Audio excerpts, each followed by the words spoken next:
over the course of the semester, in the honor seminar course, Innovation in Design Thinking, we focused on the integrated project delivery system.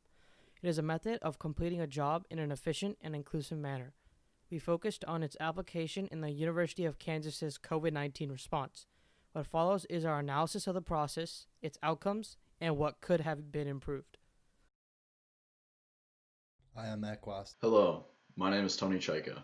Hello, my name is Abhinav Chidella. Hello, I'm Elizabeth Hermes.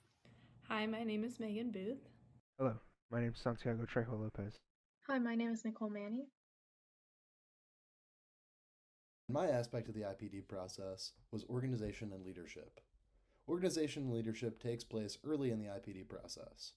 My step concerns the implementation of an organized plan by the leaders and the organization of each aspect of the plan.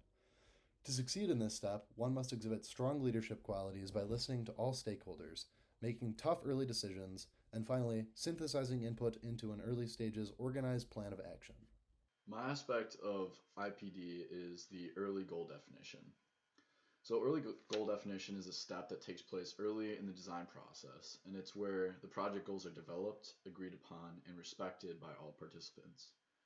The insight from all participants needs to be valued in order to create a team that will be most effective and focused, therefore outputting the best performing and most innovative solution. The existence of early goals also helps to keep the project on track by offering different ways to measure overall success and failure throughout the entire project. I will be discussing the IPD aspect, mutual benefits and rewards. This aspect typically provides motivation and allows for other aspects to reach the end goal that was set by the early goal definition team. With mutual benefits and rewards set in place, the delivery system consistently stays on task and typically maximizes the efficiency of the team. As stated by the American Institute of Architects, in the aspect mutual benefits and rewards, all participants or team members benefit from IPD. Since this aspect unifies and drives the project forward, it is consistently present throughout the entire project, so it has no clear beginning and end. Altogether, my aspect rewards efficiency and dedication, which drives the delivery of a project forward. The aspect of the IPD process that I'm focusing on is the early involvement of key participants. Having the key participants involved early on is intended to increase the value of the project. The key participants are able to combine their knowledge and expertise to make more informed decisions. Since the decisions are made early on, they're supposed to have a greater impact on the finished product. I focused on the aspect of mutual respect and trust. This aspect ensures that all of the people involved in the IPD process have a strong sense of respect between them. All of the groups of people must be able to have respect for each other and trust that everyone is contributing to the overall success of the process. In order for the IPD process to be successful, this aspect must be present. The aspect of the IPD process that I worked with was collaborative innovation and decision making. Innovation happens in a project when ideas are freely exchanged between all those who are involved. In an integrated project, ideas are to be evaluated upon their merits, regardless of author's role or status within the project team. Key decisions within an integrated process are to be deliberated by the project team and should be as close as possible. I'll be discussing the appropriate technology part of the IPD process. In any project, applying the correct technology can make data accessible to those who need it, make communication between the different participants easy, and allow the project to progress smoothly. Without the appropriate technology, it is difficult to ensure that the key participants are properly informed on the current state of the project, which can lead to failures among the other aspects of the IPD process. Organization leadership is present in the Protect KU response. It is made clear on the Protect KU website who the leaders are and how decisions are reached by them. In this way, the leadership aspect of the process is definitely present. However, the same cannot be said for organization.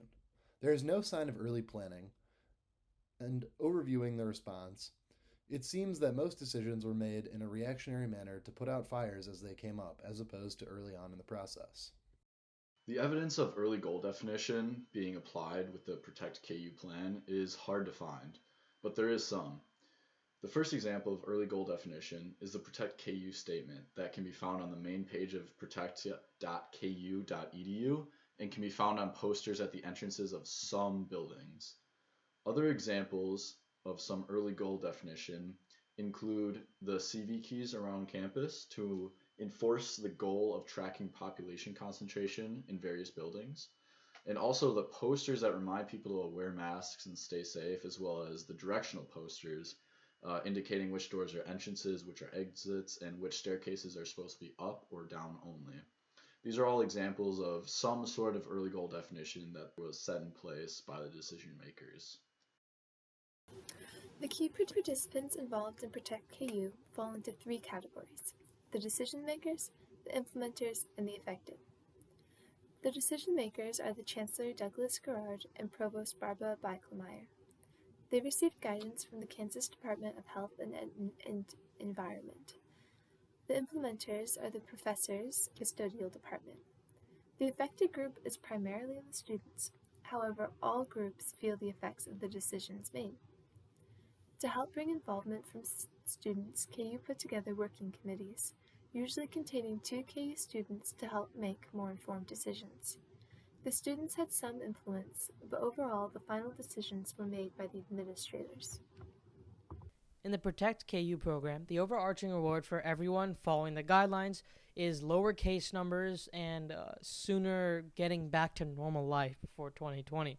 The groups in this situation, the decision makers, the implementers, and the affected, should all have similar motivation and rewards for their actions. If this is in place, everyone actively works towards lowering the case numbers and restoring life back to normal. Keeping KU open and implementing the Protect KU program make the decision makers benefit from their revenue. This is because without the Protect KU program in place, people would have gone to other schools because KU would have been forced to close their in-person classes. So this did increase the overall revenue that they would have expected. The Protect KU program also allows the decision makers to have the mutual benefit of less liability for their students because they shift this liability from them to the implementers, which are typically interacting with the students trying to contain the spread, so enforcing masks. The Protect KU program allows the benefits to the implementers of teaching in person and keeping their jobs. The benefits of the affected, which are the students, are what they get: education. Although it is through different formats such as online and in person, they still get their education at the end of the day. These are 3 different sets of benefits and rewards. The aspect of mutual respect and trust is present in Protect KU mostly from the perspective of the decision makers. This group of people is responsible for making the decisions that are best for all community members, and some of these decisions can be found on the Protect KU website. This site is one of the ways that the decision makers have been able to communicate with the other groups of people, even though it hasn't been very effective in doing so. The website includes information about the guidelines that need to be followed while on campus. The largest problem with Protect KU in relation to the aspect of mutual respect and trust is that it's not the best form of communication in order to provide all groups of people on campus with the most important information. This has caused a break in the respect and trust that the affected group have for the decision makers. Of the collaborative innovation and decision-making aspect, it seems that the University of Kansas only met half of that aspect. As stated earlier by Mac, Protect KU does present a decision matrix for the Pandemic Medical Advisory Team, although the team relies on compliance from KU leadership for these decisions to be put into effect. However, it seems that not all participants in this process are involved in the decision-making process. In KU's response to COVID, they implemented many new technologies. They created the Protect KU website, which relays the campus policies and current COVID case statistics. Some of this information was also sent out through emails from the Chancellor. They also placed many signs across campus reminding students to wear their masks, keep 6 feet apart, and follow other COVID practices. They also installed CV key stations, which require students to complete a daily questionnaire to unlock a scannable QR code for every building they enter.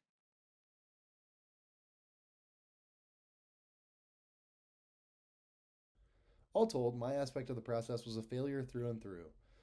Though it is certainly obvious that there is strong leadership from the university, there appears to be little leadership input from the other stakeholders in the project, being employees and students, as opposed to the leadership that comes from the university higher-ups themselves. Thus bring down legitimacy of the plan and the trust of all involved parties.